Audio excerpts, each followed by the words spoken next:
NDA కూటమి వరుస విజయాలు సాధించేలా ప్రతి కార్యకర్త కృషి చేయాలని ముఖ్యమంత్రి చంద్రబాబు పిలుపునిచ్చారు. పార్టీయే సుప్రీం, కార్యకర్తే నాయకుడు అనే సిద్ధాంతంతో ప్రతి ఒక్కరూ పార్టీ సైనికుడిగా పనిచేయాలని సూచించారు. ప్రభుత్వం అమలు చేస్తున్న సూపర్ 6 పథకాల ప్రయోజనాలను ప్రజల్లోకి బలంగా తీసుకెళ్లాలని ఆదేశించారు. పార్టీని నమ్ముకుని పనిచేసే కార్యకర్తలను ఆర్థికంగా ఎదిగేలా చేయడం తమ నైతిక బాధ్యత అని చంద్రబాబు చెప్పారు. జూన్ 21న రాష్ట్ర వ్యాప్తంగా అంతర్జాతీయ యోగా దినోత్సవాన్ని ఘనంగా నిర్వహించాలని, అనంతరం జూన్ 25 నుంచి నాయకులు, కార్యకర్తలు పర్యావరణ హితంగా సైకిళ్లపై ఇంటింటి ప్రచారం చేపట్టాలని సూచించారు.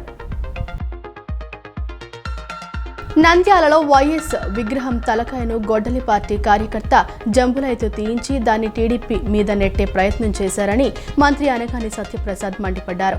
జంబులయ్య భార్యకు మెప్మాలో గత ప్రభుత్వంలో ఉద్యోగం ఇచ్చారని, నాటి వైసీపీ ఎమ్మెల్యేనే ఆ ఉద్యోగం ఇప్పించారని తెలిపారు. మనుషుల తలకాయలే తీసిన గొడ్డలి పార్టీ నేతలకు విగ్రహాల తలలు తీయటం ఓ లెక్క కాదన్నారు. విగ్రహం తలకాయను గొడ్డలి పార్టీ నేతలే తీయించడం, మళ్లీ ధర్నాలు చేయటం ఆ పార్టీకే చెల్లిందంటూ దుయ్యబట్టారు. శవం, సింపతి, స్టాట్యూ అనేది గొడ్డలి పార్టీ నినాదమంటూ వ్యాఖ్యానించారు. జూన్ 7 నుంచి 21 వరకు 15 రోజుల పాటు యోగా కార్యక్రమాలను నిర్వహించనున్నట్లు మంత్రి సత్యకుమార్ యాదవ్ ప్రకటించారు. పొదుపు చర్యల్లో భాగంగా 30 రోజుల నుంచి 15 రోజులకు కుదించినట్లు తెలిపారు. జూన్ 21 ప్రధాన యోగా కార్యక్రమం వెస్టర్న్ బైపాస్ రోడ్డుపై నిర్వహించాలనే దానిపై ఆలోచిస్తున్నట్లు చెప్పారు. ఎన్టీఆర్ జిల్లాలో పోలీసులు, బీఆర్ అంబేద్కర్ కోనసీమ రైతులు, కృష్ణా జిల్లాలో లారీ ఓనర్ల అసోసియేషన్ ద్వారా యోగా చేయాలని నిర్ణయించినట్లు చెప్పారు.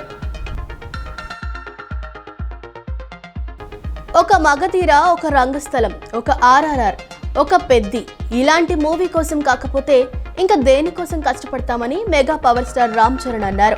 తన సినీ లైబ్రరీలో పెద్ది సినిమా టాప్లో నిలుస్తుందని చెప్పారు. తనను వ్యక్తిగతంగానూ మంచి దారిలో నడిపించిందన్నారు. బుచ్చి దీనిని ఒక సినిమా కథలా చెప్పలేదని, ఒక వ్యక్తి ప్రయాణంలా చెప్పారన్నారు. ఇది పడి లేచిన మనిషి కథ అని, ఇలాంటి కథ కోసం కష్టపడకపోతే ఇంకా దేనికోసం కష్టపడతామన్నారు. అభిమానుల కోసం చేతులు విరగొట్టుకుని పనిచేయటమే కాదు, రక్తమైనా చిందిస్తానని, నాన్న కళ్యాణ్ బాబాయ్ కోసం ఎంతైనా కష్టపడతానన్నారు. తనకు తెలిసిందల్లా సినిమాయే అని, చనిపోయే వరకు మిమ్మల్ని ఎంటర్టైన్ చేస్తా అని అన్నారు. ఆంధ్రప్రదేశ్ విద్యా, ఐటీ శాఖల మంత్రి నారా లోకేష్ మహారాష్ట్ర సీఎం దేవేంద్ర ఫడ్నవీస్తో ముంబైలో నిన్న భేటీ అయ్యారు. సాదర స్వాగతం పలికిన సీఎంను మంగళగిరి చేనేత శాలువాతో సత్కరించి శ్రీవారి ప్రతిమను లోకేష్ అందజేశారు. గణేష్ ప్రతిమను లోకేష్ సీఎం దేవేంద్రకు బహుకరించారు. ఏపీకి వచ్చిన పెట్టుబడులు, స్పీడ్ ఆఫ్ డూయింగ్ బిజినెస్ గురించి మహారాష్ట్ర సీఎంకి వివరించారు. ఏపీ విద్యాశాఖలో తీసుకొచ్చిన సంస్కరణలు, స్కిల్ డెవలప్మెంట్ విధానాలు తెలియజేశారు. మహారాష్ట్ర ఐటీ విద్యాశాఖలో అమలవుతున్న అత్యుత్తమ విధానాలు సీఎంను అడిగి తెలుసుకున్నారు. ముఖ్యమంత్రి నారా చంద్రబాబు నాయుడు నిన్న కాకినాడ జిల్లా తుని నియోజకవర్గం చామవరం గ్రామంలో నిర్వహించిన పేదల సేవలో కార్యక్రమంలో పాల్గొన్నారు. అనంతరం స్థానిక కల్లుగీత కార్మికుడు సింహాచలం నివాసాన్ని సందర్శించారు. ఈ సందర్భంగా ఎన్టీఆర్ భరోసా పథకం లబ్ధిదారుడైన సింహాచలానికి ముఖ్యమంత్రి స్వయంగా 4,000 రూపాయల పింఛన్ సొమ్మును అందజేశారు. అనంతరం సింహాచలం కుటుంబంతో సీఎం చంద్రబాబు ముచ్చటించారు. సింహాచలం మనవడిని ఆప్యాయంగా ముద్దాడారు. సింహాచలం కుటుంబ యోగక్షేమాలను సీఎం అడిగి తెలుసుకున్నారు. అలాగే కల్లుగీత వృత్తిలో ఉండే కష్ట నష్టాలను సీఎం ఆరా తీశారు. ఈ మేరకు కల్లుగీత విధానాన్ని సింహాచలం ముఖ్యమంత్రికి వివరించారు.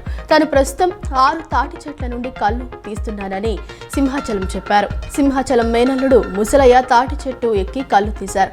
ఈ కల్లుగీత విధానాన్ని సీఎం పరిశీలించారు. తాటి చెట్టుపై నుంచి ముసలయ్య తెచ్చిన తాజా కళ్ళను ముఖ్యమంత్రి రుచి చూశారు.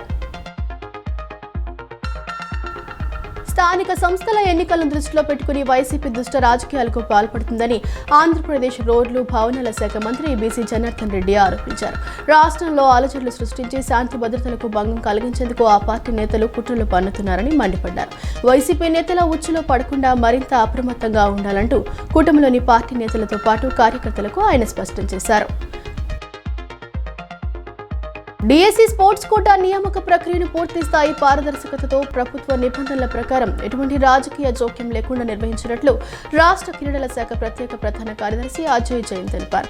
డిఎస్సి స్పోర్ట్స్ కోటా నియామకాల్లో ప్రతి దశను సాంకేతిక ఆధారిత ఆన్లైన్ విధానంలో నిర్వహించామని, అభ్యర్థులు దరఖాస్తు సమర్పణ నుంచి పోస్టు ఎంపిక వరకు ఎటువంటి వ్యక్తిగత సంప్రదింపులు లేకుండానే ప్రక్రియ పూర్తవుతుందని ఆయన స్పష్టం చేశారు.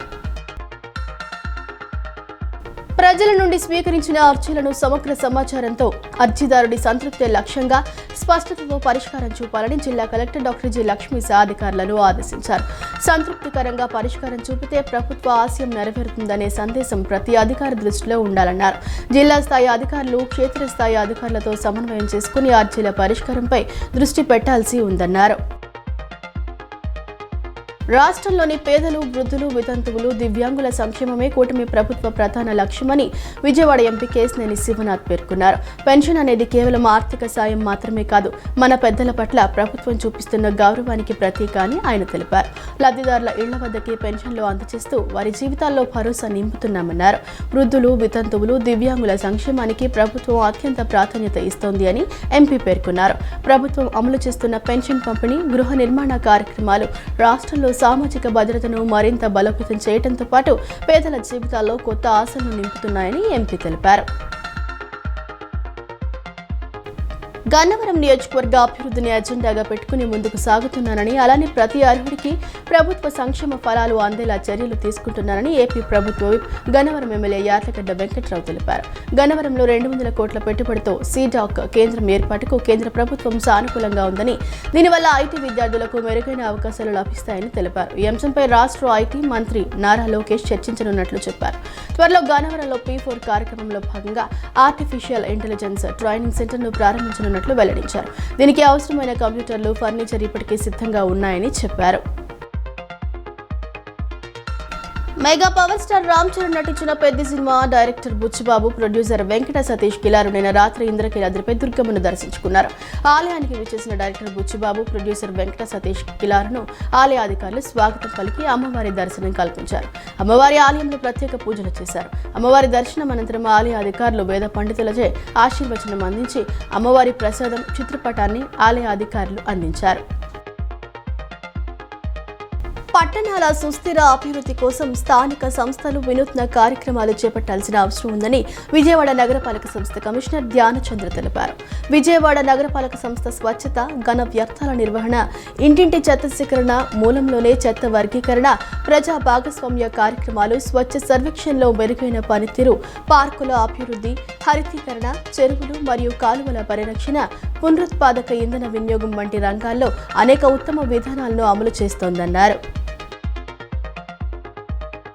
ప్రతిరోజు యోగా సాధన చేయడం ద్వారా మానసిక ప్రశాంతతతో పాటు ఆరోగ్యాన్ని కూడా పొందవచ్చని Penamaluru police station circle inspector Venkatanarayana తెలిపారు.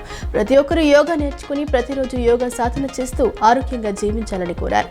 యోగా ప్రాణశక్తి పెంపుతో ఆరోగ్యం, ఆనందం మరియు దీర్ఘాయుషు లభిస్తుందన్నారు.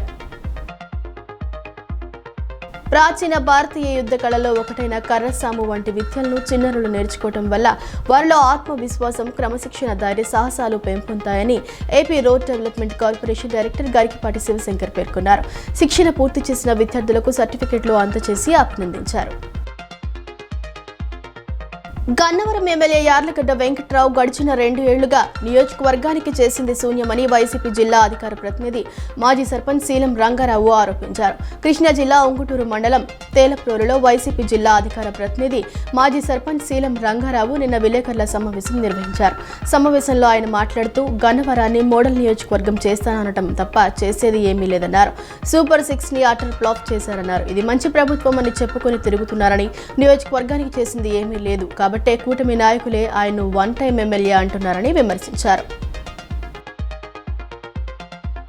దేశంలో నానాటికి పరిస్థితులు దిగజారుతున్నాయని ఛత్రపతి శివాజీ మహారాజ్ సేన రాష్ట్ర అధ్యక్షులు బండి కాళేశ్వరరావు ఆవేదన వ్యక్తం చేశారు. బీహార్లో ఓ యువకుడిని దారుణంగా హత్య జరిగిన కేసులో నిందితులను శిక్షించాలని డిమాండ్ చేశారు. ఛత్రపతి శివాజీ మహారాజ్ సేన కార్యాలయంలో ఏర్పాటు చేసిన మీడియా సమావేశంలో ఆయన మాట్లాడుతూ రోహింగ్యా ముస్లింలు భారత్లో ప్రవేశించి ఛాందసవాదంతో హిందువులపై దాడులు చేస్తున్నారని ఆరోపించారు. అమానుష చర్యలను తీవ్రంగా ఖండించారు. యూపీలో యోగి ఆదిత్యనాథ్ తీసుకున్న చర్యల పట్ల హర్షం వ్యక్తం చేశారు.